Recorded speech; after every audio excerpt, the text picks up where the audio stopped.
divino. Ao ser fonte de bênção na vida das pessoas, o ministério de Eliseu revelou o Deus que age com graça, né?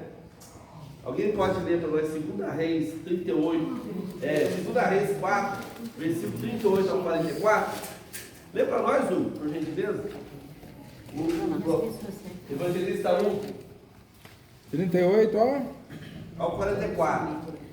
E voltando Eliseu a Gilgal, havia fome naquela terra, e os filhos dos profetas estavam assentados na sua presença.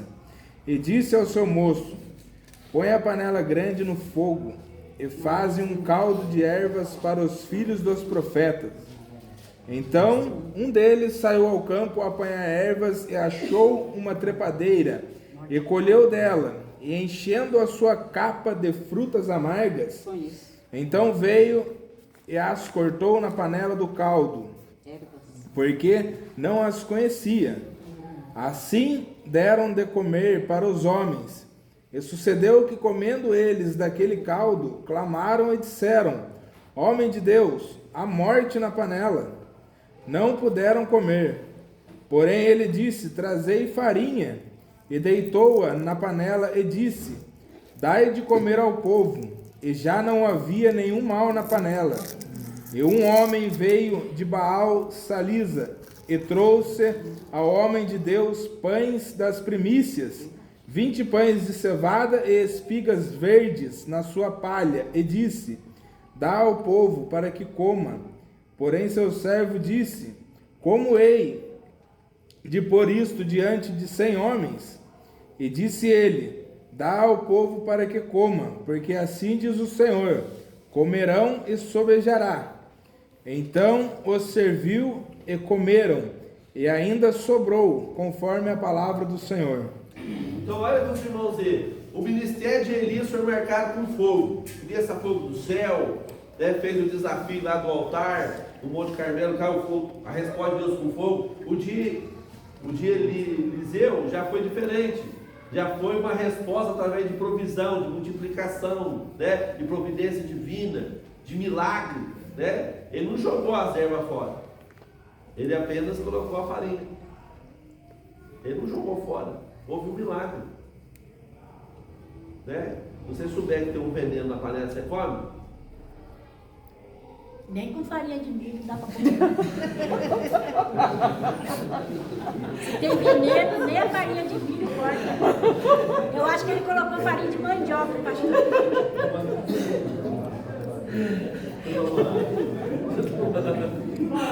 Ela é demais. Farinha de mandioca, ela absorve, sabe? Mas olha, foi um milagre. Olha que milagre interessante que aconteceu, né, irmão? Estava tudo com fome. Uma pessoa que não tinha conhecimento foi.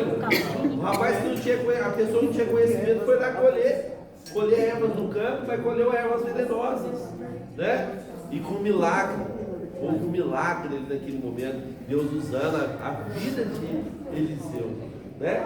Então olha para os irmãos aí que interessante. A vida de Eliseu simboliza o profeta da graça, né? Então um simboliza o profeta da lei e o outro simboliza o profeta da graça, né? O da lei, né? O da lei é no fogo, né? Na hora, morreu, mexeu com ele, né? Deus mata. O Eliseu não, o Eliseu já veio com mais cuidado, né? Deus usou na vida de Eliseu diferente. Quantos milagres, uma pergunta aqui para os irmãos, quantos milagres Elias realizou enquanto estava vivo? 7. Quem concorda com a irmã, diga amém. Quem concorda com a irmã, diga amém. Só 3 concordam com a irmã? Estão todo mundo em dúvida? Então, a irmã acertou, são 7. Como Eliseu recebeu porção dobrada, o espírito de Elias, para receber porção dobrada, o dobro de 7 é quanto? 14. Mas quando Eliseu morreu, Eliseu tinha realizado só 13 milagres. Mas depois de morto, outra coisa que marcou o ministério de Eliseu para nós. Ele estava enterrado, seus ossos já estavam ali na terra, mas diz que houve uma guerra e alguém correndo, foi atingido, caiu morto, mas quando caiu em cima dos ossos de Eliseu. E ali ele foi. Reviveu. O morto caiu ali e saiu andando. Né? Olha aqui, irmão. Olha que autoridade. Isso pode acontecer conosco também, irmão. Não sei, eu sempre ouço os irmãos falando, você pode estar num lugar, você está tão cheio do Espírito Santo, Deus começa a fazer milagres. Milagres, só da tua presença ali, Deus já começa a realizar. Às vezes uma visita você vai fazer no hospital, uma visita você vai fazer numa casa, um lugar que você vai passar, se você estiver na autoridade, Deus cheio do Espírito Santo, cheio da presença de Deus, às vezes não precisa falar nada. O próprio Deus vai realizando milagre através da sua vida. Né? Pastor, eu acabei de cumprir, né? A sombra de Pedro foi algum tempo, passava a sombra dele. Então... Imagina, a sombra de Pedro curava. A sombra, imagina sua sombra poderosa. Você está fazendo visita lá, a sombra passa no morto lá, passa alguém que está doente, o morto levanta. Pensou, irmão? Vocês estão preparados? Então, olha, irmão, é igual o anjo do Senhor. Às vezes a pessoa quer ver anjo, mas eu pergunto para você, está preparado para ver anjo?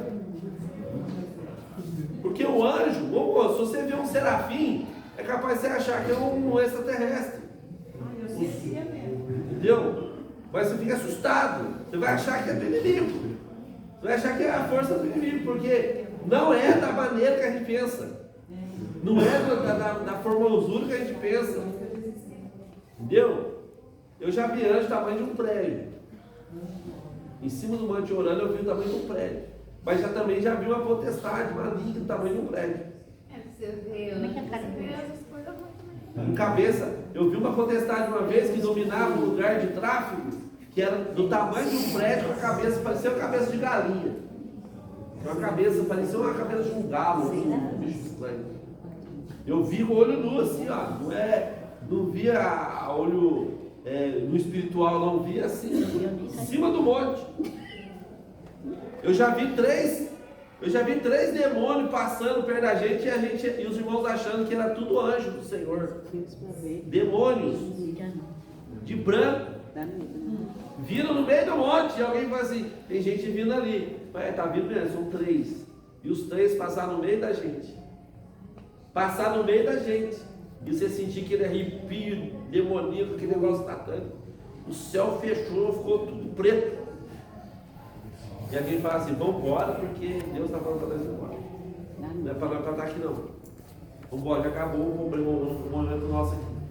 Então, se eu for contar para os irmãos uma batalha espiritual que a gente já presenciou, o reino, eu falei isso para o moço ontem. Falei, gente, da mesma forma que você vê o físico, você está vendo o físico na mão, existe um mundo espiritual, irmão. O mundo espiritual é real. Se Deus abrir os olhos nossos, de pessoas que não estão preparadas, às vezes tem muito medo, tem gente que tem medo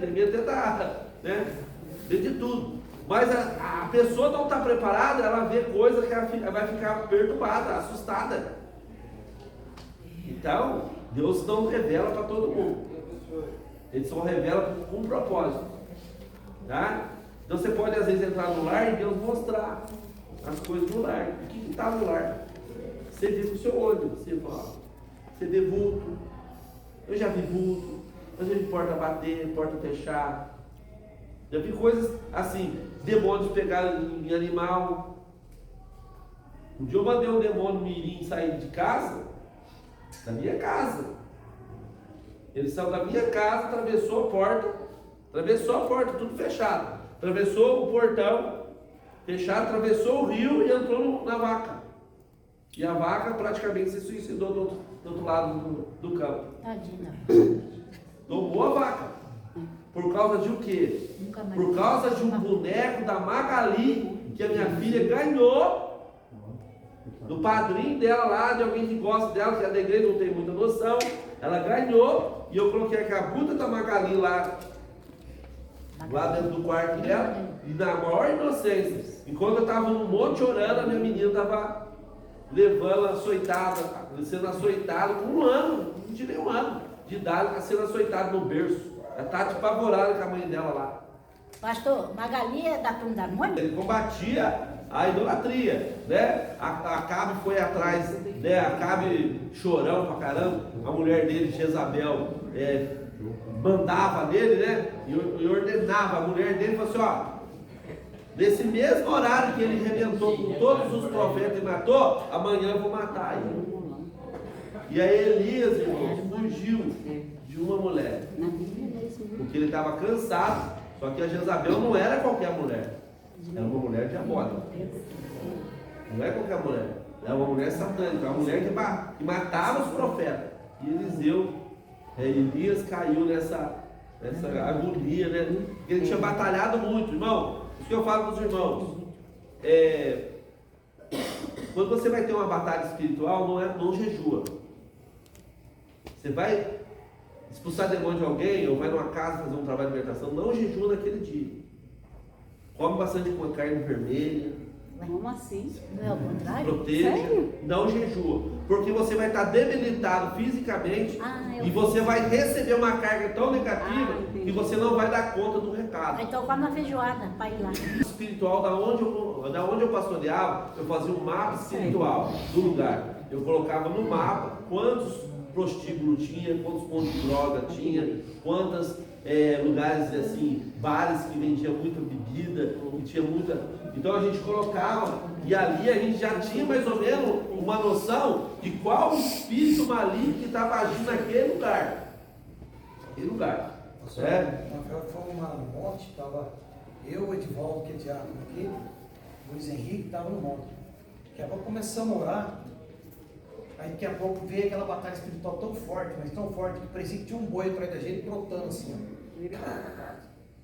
Atrás dele. Aí o Edivaldo era novo convertido, ele dando uma chorar e eu falei, pronto, agora lascou tudo aqui, porque eu falei assim, e aí ele cismou de correr, pastor. Ele falou que ele corria e o negócio correndo atrás dele. Ele corria e o negócio correndo atrás dele. Eu falei uma hora, eu falei assim, para em nome de Jesus. Ele parou, eu falei, vamos orar. E vamos embora. Vamos orar, vamos embora. Porque não é pra gente ficar aqui.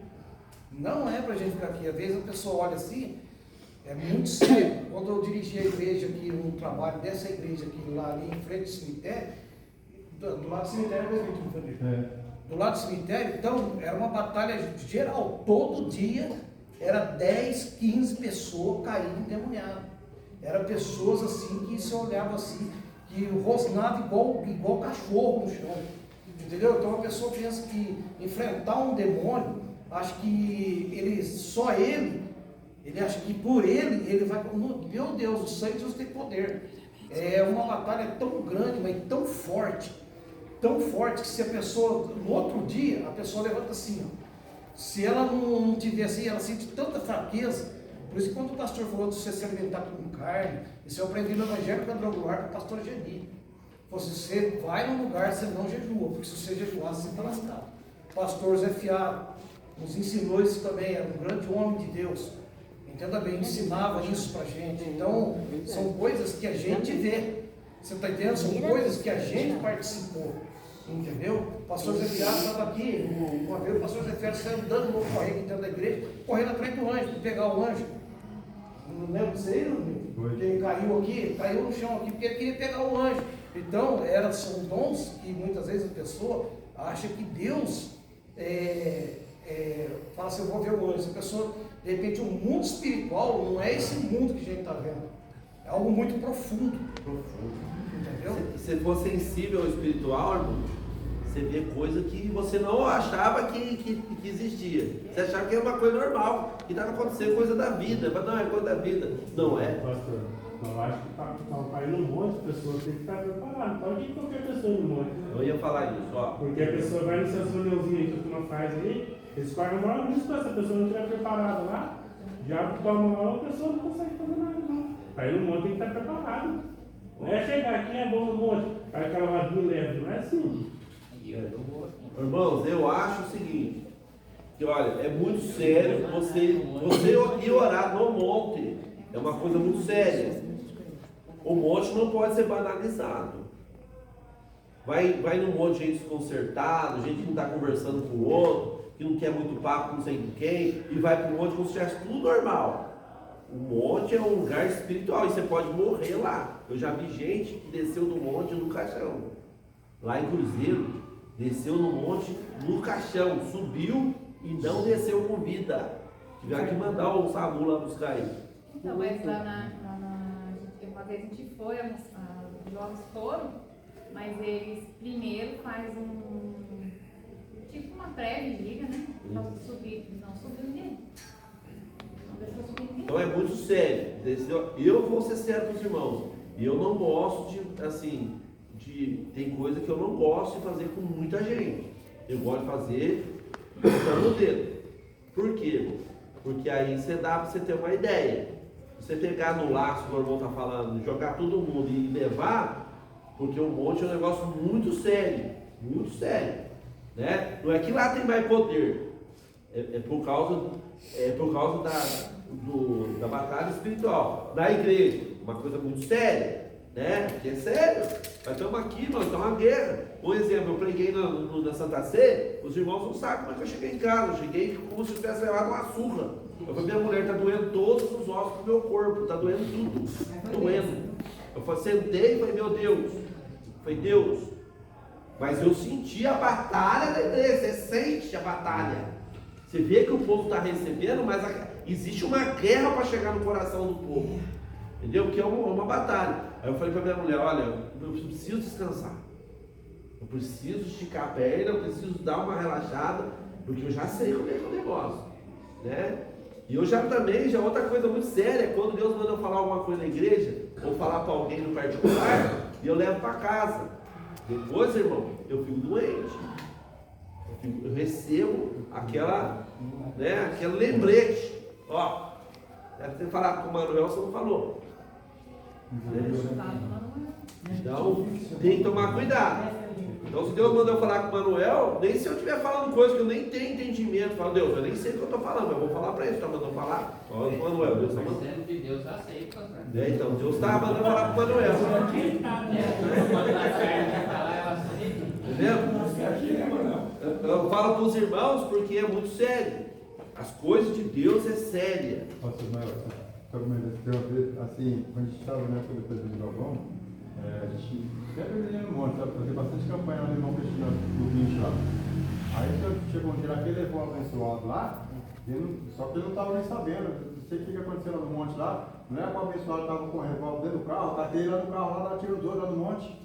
Nossa, coitado do Galvão, passou mal sufoco com ele. Ele queria ir lá no carro de outro jeito. Quando o irmão Galvão foi ver, ele tinha levado o revólver escondido dentro do carro do irmão Galvão lá. E querendo dar tiro nos outros lá no monte lá.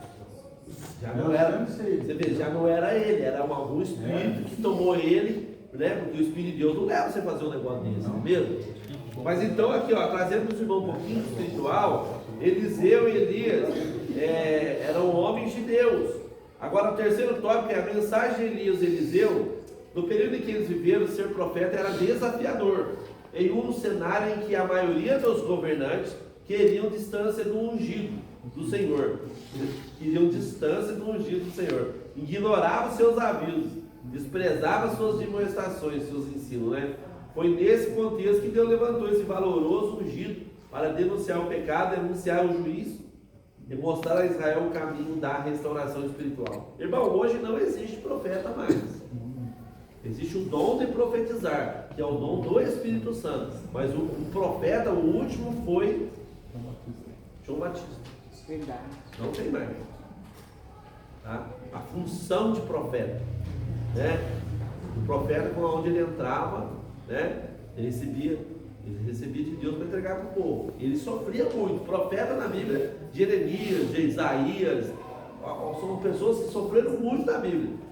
Vários outros também sofreram muito, porque Deus mostrava literalmente para ele o que o povo estava fazendo com ele. Deus queria trazer uma mensagem para o povo, fazia o profeta viver a mensagem. A gente pega o exemplo de, acho que Oséias Denis, Oséias, o que Deus fez? O povo de Israel tinha abandonado Deus e tinha ido servir outros deuses. Então estava com outro Deus lá servindo, né? Tendo um caso com outro Deus. O que Deus pegou e fez? Falou, pô, Zé, você vai lá buscar uma mulher que está no prostíbulo, se prostituindo, e vai tomar ela como sua esposa. Eu? É você mesmo, vai lá, eu estou mandando. Ele foi lá, pegou ela, trouxe ela para a casa dele, cuidou dela, tratou dela, casou com ela e teve filho com ela. Ela pegou, largou os filhos e voltou para o prostíbulo de novo. Foi adulterar de novo. Aí Deus falou com José, assim é o meu povo. Assim é o meu povo. Eu tirei ela do mundo, tirei do pecado, trouxe, fiz todo o processo de salvação e agora eles voltou de novo. Então por isso você vai lá resgatar ele de novo.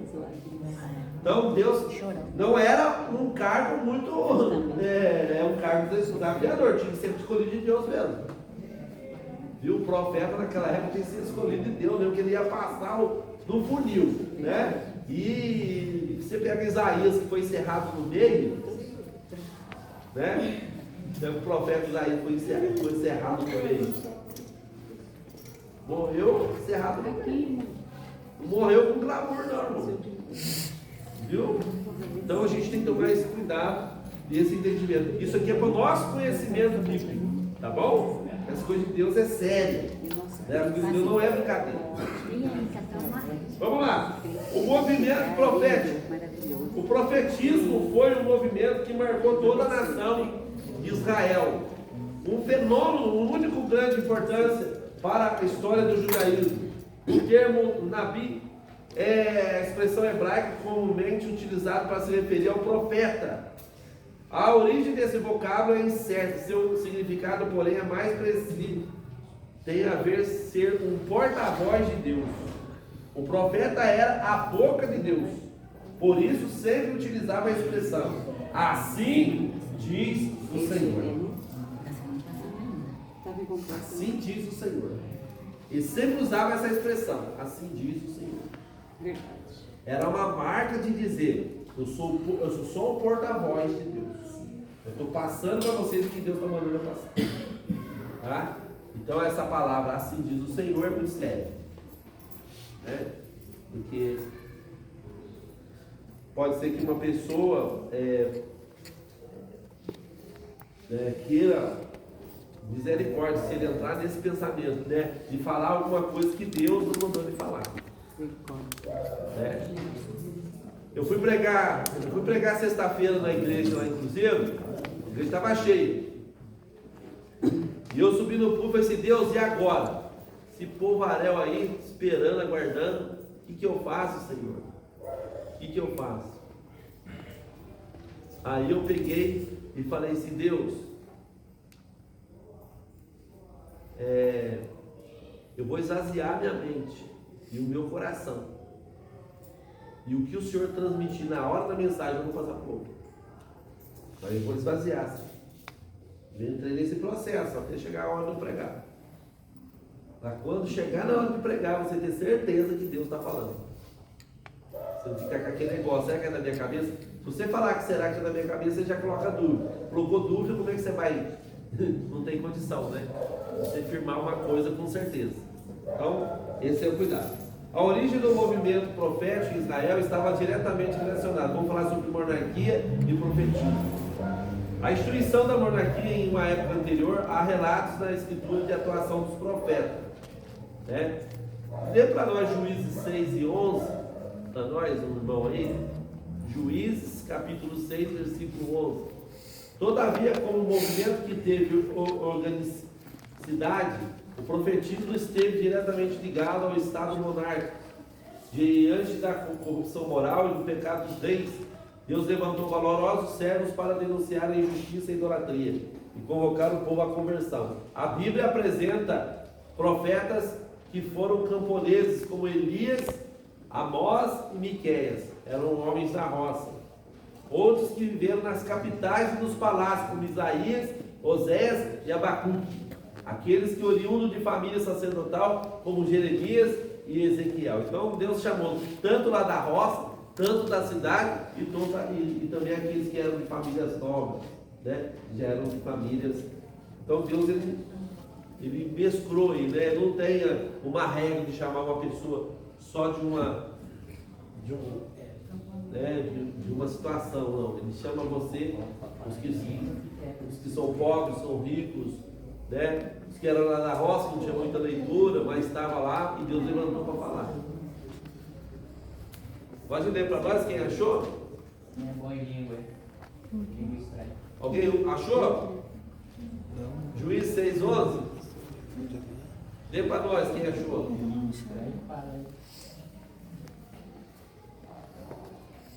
Então o anjo do Senhor veio e assentou-se debaixo de um orvalho que está em Ofre, sei lá como é que fala isso, que pertencia a Joás. Pastor, eu não estou enxergando direito, vou falar para meu esposo terminar aqui que eu... Aqui 11. Só 11. É.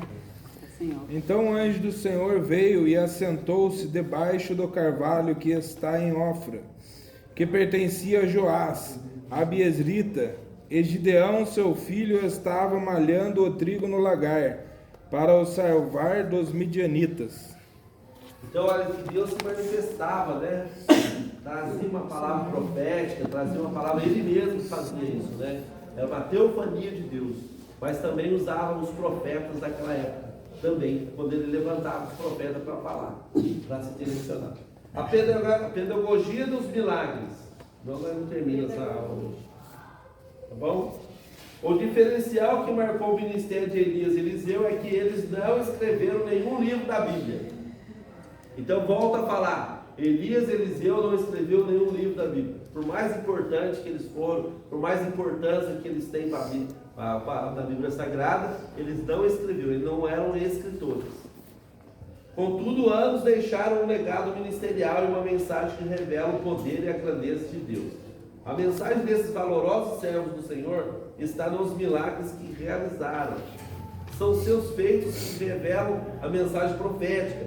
Podemos dizer que em todos os milagres por ele realizados, existe uma pedagogia, isto é, um ensinamento precioso. Então, quando fala de pedagogia, está falando de ensino, falando de ensinamento. Na conclusão aqui, a gente vai chegar já na conclusão, em toda a sua trajetória ministerial, Elias realizou um total de 7 milagres. Eliseu, por sua vez, foi usado por Deus para fazer 14. A história desses dois extraordinários profetas terminou de forma apoteótica. Elias não experimentou a morte, foi milagrosamente levado aos céus por um redemoinho. Bem, irmãos, não erra mais. É por um redemoinho que foi levado, não foi por uma carruagem. Tá? Eliseu, por sua vez, passou pela experiência da morte. Eliseu morreu e foi sepultado. Porém, realizou um milagre mesmo depois de morto. Ou seja, por meio de seus ossos. Deus ressuscitou uma pessoa. 2 Reis 3, versículo 13, versículo 20 e 21. Vamos ler esse 1 Reis 13, do 20 e 21. Lê para nós o... Hã? Segunda. É segunda Reis. Falei 1 Reis, desculpa. Depois morreu Eliseu, foi sepultado. Ora, as tropas do Moabite invadiram a terra à entrada do ano. E sucedeu que enterrando eles um homem, eis que viram uma tropa e lançaram o homem na sepultura de Eliseu. E caindo nela o homem, e tocando os ossos de Eliseu, reviveu e se levantou sobre seus pés. Então olha para os irmãos aqui, que maravilhoso, né? Um milagre realizado da parte de Deus, através do poder de Deus que estava no corpo físico de Eliseu. Isso nos traz alguns testemunhos de alguns umbandistas, algumas pessoas do espiritismo, alguns irmãos bruxos que aceitaram Jesus e vieram para a casa do Senhor. Eles contam alguns testemunhos assim, que quando eles entravam no cemitério para fazer a sua oferenda, o seu sacrifício, e eles teriam que abrir algum sepulcro para comer a carne podre ou aquele defunto, eles contam que alguns defuntos não poderiam. O espírito que acompanhava eles falava assim: olha, não toca nesse aí. Teve um que até se converteu, ele disse assim, que o espírito maligno que acompanhava ele falou para não comer, porque pertencia ao homem lá de cima. E aí ele parou para pensar na casa dele, pensando, e falou assim: peraí, se tem um homem lá de cima, se tem um Deus que cuida dos seus, mesmo depois de morto, eu vou servir a ele. E aí foi aonde ele se converteu, foi para a igreja, deixou tudo, foi servir a Deus de verdade, né? Porque o espírito maligno disse para ele que não poderia tocar naquele corpo, que aquele corpo era do homem lá de cima, né? Então nós temos que colocar no nosso coração que nós somos guardados por Deus em vida, e mesmo depois da morte nós somos guardados por Deus, né? Deus tem um cuidado pela nossa vida, tem um zelo por nós. Quando você entrega a sua vida verdadeiramente para Deus e quer ter uma experiência com Ele, através disso, Ele realiza milagres na sua vida, Ele realiza milagres através da sua vida. E uma coisa é Deus realizar um milagre na minha vida, outra coisa é Deus realizar um milagre através da minha vida. E aí você pode ser muito usado por Ele. E se um dia você vier a falecer, querido, né, pode ser que aconteça que a morte visite antes do arrebatamento, Ele cuida também dos seus ossos, do seu corpo. O inimigo não tem poder sobre o seu corpo. Então deixa esses ensinamentos para os irmãos. Nós estamos iniciando um estudo sobre esses dois profetas. Só começou. Depois os irmãos vão ver que o segundo vai falar sobre a marca de um escolhido. Os irmãos sabem que cada um de nós somos escolhidos por Deus. Não pensa assim: eu fui na igreja porque alguém me convidou. Eu fui na igreja porque meu marido me trouxe, ou porque minha esposa me levou. Não. Você foi escolhido por Deus e o Espírito de Deus tomou o seu corpo, o seu pensamento e colocou o desejo de você estar aqui na casa de Deus. Não pude terça, não pude quarta, não pude domingo, né? Aí a gente vem pelo Espírito de Deus na nossa vida. Então Ele nos escolheu. Na minha casa tem 15 pessoas, e só eu sou crente. Então Ele escolheu você. Ele quer fazer a obra de todos, mas te escolheu para que através da sua vida Ele faça um milagre no coração de outras pessoas. Amém. Então Ele te escolheu, né? O Senhor te escolheu. O próprio João diz, né? Não fosse vós que me escolheste, né? O Senhor dizia nas escritas de João, mas eu escolhi a vós. Eu escolhi vós. E escolhi vocês para dar fruto, e que o vosso fruto permaneça. Né? Então, fica essa palavra para os irmãos. Nós vamos. Já foi chamar lá, né, cara? Detalhe. Então vamos encerrar aqui.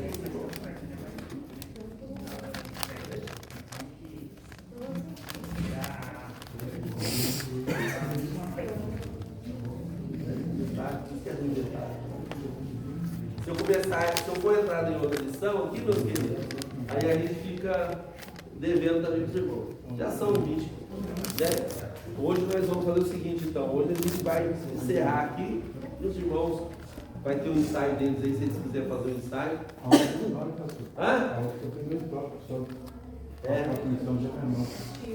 A outra lição é menor, irmão.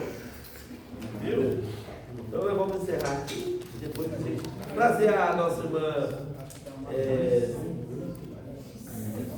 secretária, irmã secretária. Vamos fazer uma leitura, irmão? Vamos fazer.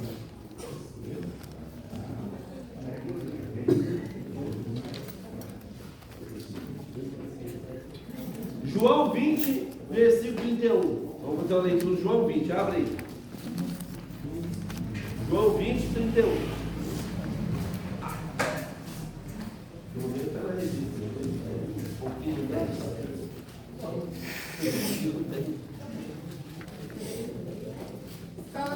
Escola Bíblica da Igreja Presbiteriana do Vale. Livro português. Matriculado 46, ausentes 27, presentes 19, total 19, ofertas R$23. São 23. Vamos ver?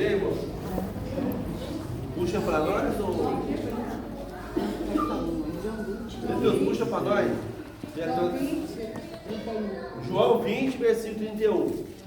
Puxa para nós, Denilson, que minha tradução é meio diferente. 1, 2, 3. Porém foram escritos para que criassem que Jesus é o Cristo, o Filho de Deus, e para que, crendo, tenhais vida em seu nome. João capítulo 20, versículo 31. Confessando em fé, matriculados 19, ausente 9, presente 10, total 10, Bíblia 10, Bíblia 10.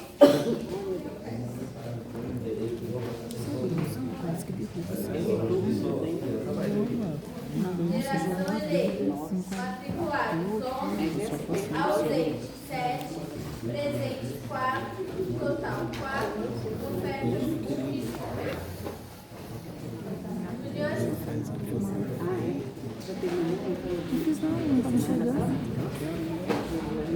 Nunca mais eu posso saber nada. Sobre Elias e Eliseu. Nem dúvida eu quero tirar mais com isso.